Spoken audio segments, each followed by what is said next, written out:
In the classical world, a particle could never appear on the other side of a wall. But in the quantum realm, solutions to Schrödinger's equation suggest a non-zero probability that the particle could actually be found on the opposite side of that wall. This counterintuitive idea is often disregarded as meaningless. German physicist Friedrich Hund discovered this strange, tunneling solution while studying molecular spectra through solving Schrödinger's equation. It was later George Gamow, the founder of the Big Bang model and a student of the famed cosmologist Friedmann, who realized that this solution shouldn't be discarded.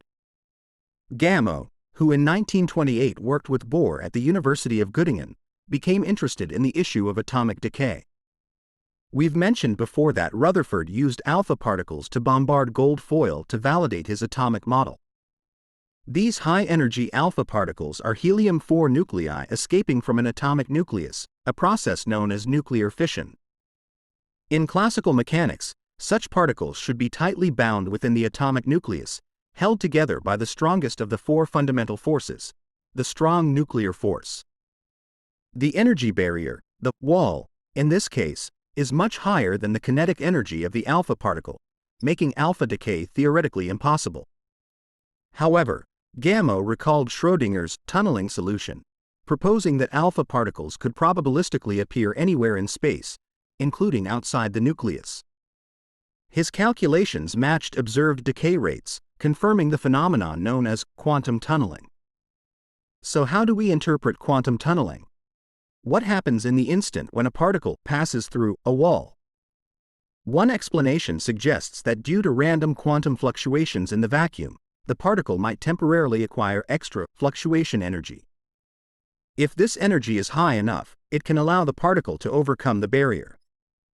Once on the other side, the particle returns the borrowed energy to the vacuum, reverting to its original low-energy state, thereby completing a tunneling event.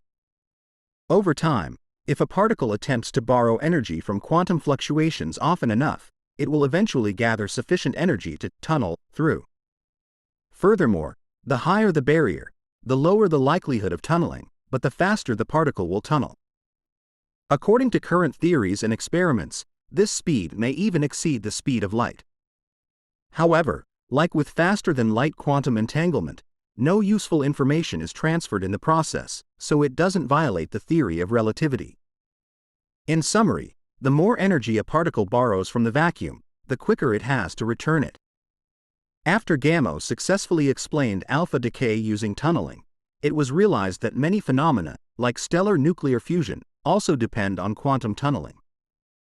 Even though the interiors of stars are extremely hot and dense, these conditions are still insufficient for nuclear fusion, which requires overcoming the electromagnetic repulsion between positively charged nuclei.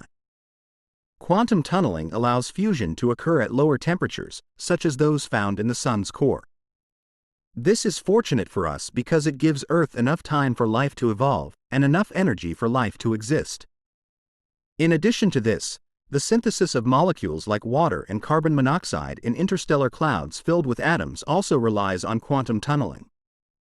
Not only does tunneling explain many natural phenomena, but it also has practical applications like tunnel diodes in semiconductors and the renowned Scanning Tunneling Microscope, STM.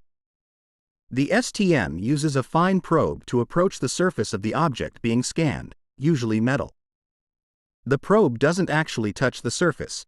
Instead, it remains separated by a tiny gap acting as a wall. Due to tunneling, electrons from the surface occasionally reach the probe, generating a small current. By measuring this current, the wall thickness can be calculated, and the probe can be adjusted to scan the entire surface, thereby mapping its features. As we can see, quantum tunneling is no longer just a concept confined to theory and experiments. This wall-passing ability of particles has already been applied in practical applications by scientists. But have you ever wondered? The concept of quantum tunneling originates from the Schrödinger equation, which doesn't specify that it can only be applied to microscopic particles. So, if microscopic particles can pass through walls, what about humans, who are composed of these particles? Can we also pass through walls? We've mentioned before in the context of matter waves that a person's wave function is spread out over the entire space. Thus, the you of the next second could technically appear anywhere, even on Mars. It's just that the probability is extremely small. If we were to insert a human's mass into the Schrödinger equation and solve it, theoretically, we'd get a non-zero probability for wall passing as well. However, the odds are so small that it wouldn't happen even once since the universe's inception. Let's stretch our imagination a bit. If we could scale a human down to the size of an alpha particle, which, of course, is purely theoretical and essentially impossible given that the human body is made up of a multitude of particles, we'd encounter a radically different quantum world. Here, your surroundings would consist of invisible walls made up of Coulomb barriers.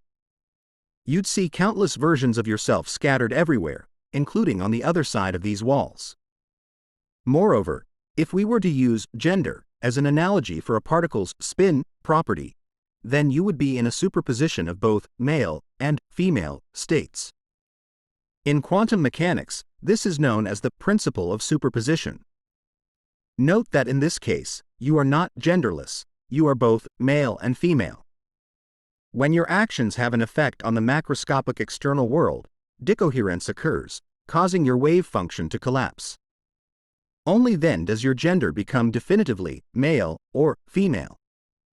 To sum up, quantum tunneling is derived from a wall-passing solution of the Schrödinger equation. George Gamow argued that we should not ignore this aspect, and he successfully used it to explain alpha decay phenomena.